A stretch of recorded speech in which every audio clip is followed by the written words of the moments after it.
Hello student, in this video we have discussed about the Hinshelwood theory.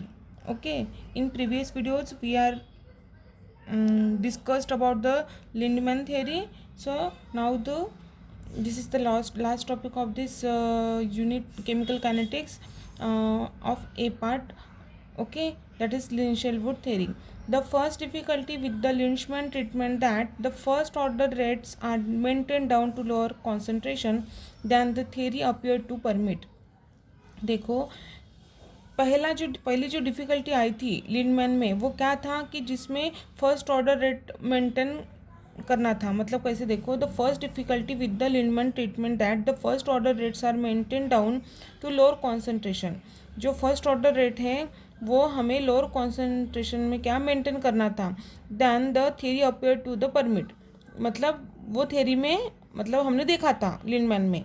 So was overcome by the Hinshelwood. और ये जो point बताया है उसको overcome किया है किसने? लिंशेलवुड ने. वो सजेस्ट क्या कर रहा है कि लिंशेलवुड सजेस्ट दैट एक्सप्रेशन जो हमने देखा था x1 z1 exp, okay, exp in bracket minus E by RT applied only if the energy is distributed among the 2 degree of the freedom.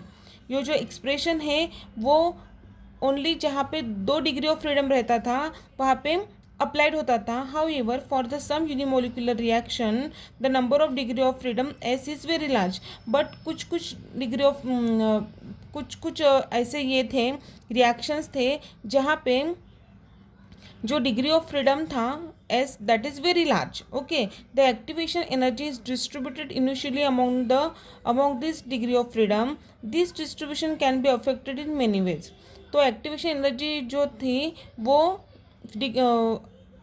Distribute initially among this degree of freedom, ये large degree of freedom में distribute होती थी. This distribution can be affected in many veg. और ये जो distribution था वो बहुत सारे तरीके से अफेक्ट हो रहा था. Once the energy is in the molecule distributed in any way among the as vibrational degree of freedom the molecule is position eventually to the react. Okay, after the number of vibration of energized molecule, a star is energized molecule which may be very large number. Okay, the energy may be find its way into the appropriate degree of freedom so that a star can immediately pass into the product. बराबर है. ए star जो था वो energised molecule था. वो ए star वो क्या होता था, पास होता था इनटू द प्रोडक्ट में कन्वर्ट होता था. ठीक है, कब? वेरी लार्ज नंबर ऑफ क्या था, एनर्जी डिग्री ऑफ फ्रीडम रहता था तब. Hinshelwood derived the following formula for the fraction of the molecule having the energy in excess of E star. Okay, तो F star is equal to 1/s-1. Okay, then E zero star upon K T bracket close raise to the power s-1 exp E minus E zero star by के T. Okay, where S is the number of degree of freedom. जो S था वो number of degree of freedom था. Then he Hinshelwood ने क्या expect किया, rate constant k1 as k1 is equal to z1 upon s-1 e infinity e zero star by के T s-1 ये. Okay, लेकिन उसमें क्या किया, रेट कांस्टेंट किया और ये जो एक्सप्रेशंस था वो एज इट इज़ लिख लिया. Okay, as it is in the sense E X P minus E zero by के T. Okay, instead of simply z1 E X P minus E zero star by के T, ये जो दिया था वो लिंडनमैन ने एक्सप्रेशन दिया था. ठीक है, इसको ही लिंशेलवुड ने ओवरकम किया था. Thus an additional factor 1/s-1